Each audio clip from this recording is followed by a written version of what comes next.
ko sa ating presidente. Openly, sinabi nila sa akin na bulag na daw ang tao, hindi na masira si Duterte, si Presidente Duterte sa IGK. So ang inisip nila is ang illegal drugs naman daw po.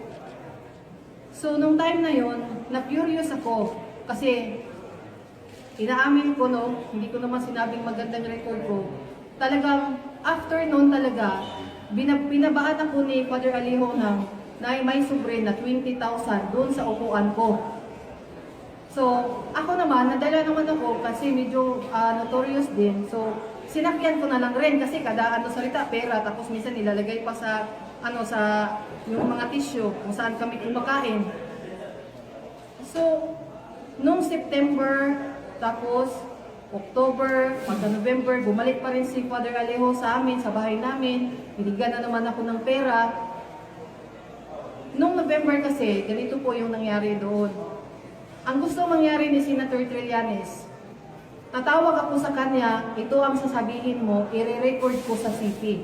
Yun din ang ginagawa niya kay Motabato at sa kay Trillanes para daw walang ligtas. So every time na ito tatawag ako sa ito ang sasabihin mo, ganito, ganyan, ganyan, tatawag ako ulit. So nire-record nila sa audio kung ano yung pinagsasabi namin. Kaya para matakot kami na bumaliktad daw. So at that time, doon na nag-first na meron silang pinadala sa akin na draft na affidavit. Nung time na yun, na-shock ako sa affidavit kasi una-una, yung may relasyon daw yung yung si City Councilor at saka si PRR Day. And then ang worst is nakita ko na mayroong drugs na ini-involve nila si Presidente Duterte. So nagtanong ako, bakit may drugs? Kasi nga daw, hindi na daw maniniwala ang tao sa IGK. So dapat, yung drugs naman. First draft, sabi niya, ito nga, ipapasa ko sa iyo, mamaya na, ipapa-approve ko muna kay Senator Trillanes at saka kay Senator De Lima. Tapos pangalawa, hindi, uulitin ko na naman, second draft na naman, hanggang nag-third draft, fourth draft, and then nag-decide sila na pumunta daw ako ng Maynila. Nandito yung mga forward sa akin ng yung back and forth na mga yung pamasahe papuntang Manila. At saka yung ticket ko na nung December, yung pagpunta ko ng Manila rin. Pagdating doon sa Manila, doon sa may forum, nakita ko to si Las Cañas.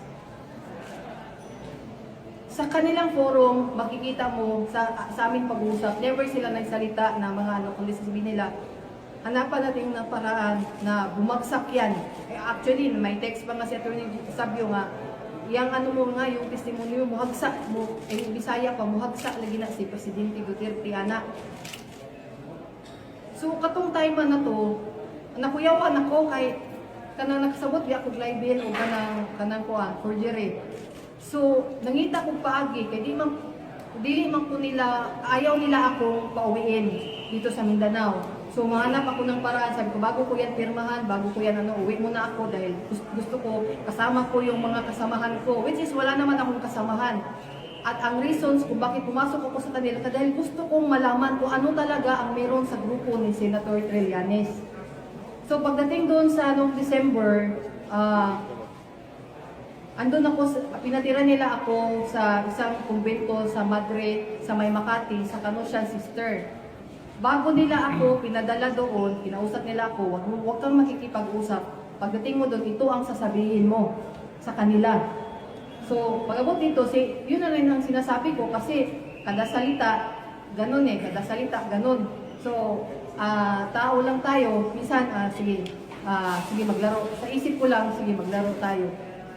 So after nung Canossian kasi, nung nalaman nila na meron akong kinakausap na isang Madre doon, natatakot sila na makipag-usap ako doon sa ibang Madre.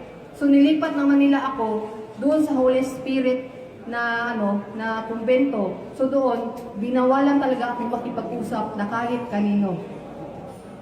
Merong conference room doon na every time na mag-discuss kami regarding sa sa affidavit, doon kami sa conference room, doon sa Holy Spirit, doon sa may Betigo, merong eskwelahan doon at the same time, merong kumbento doon ang mga Madre.